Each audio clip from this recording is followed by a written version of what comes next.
A screwdriver ice pop is a thyme and Grande Mariner infused simple syrup, blended with fresh Navel orange segments and molded into a deliciously refreshing frozen cocktail pop.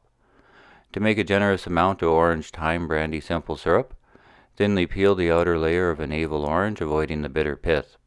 Then bring to a boil 200 grams sugar with 250 grams water, the orange peel, which is about 20 grams, a small bunch of fresh thyme, about 3 grams, and 30 milliliters of Grande Marnier.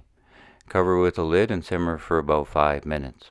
Then allow to cool and strain through a fine mesh sieve. Then, to make 3 screwdriver ice pops, blend 200 grams orange segments with 150 grams orange thyme brandy syrup until smooth.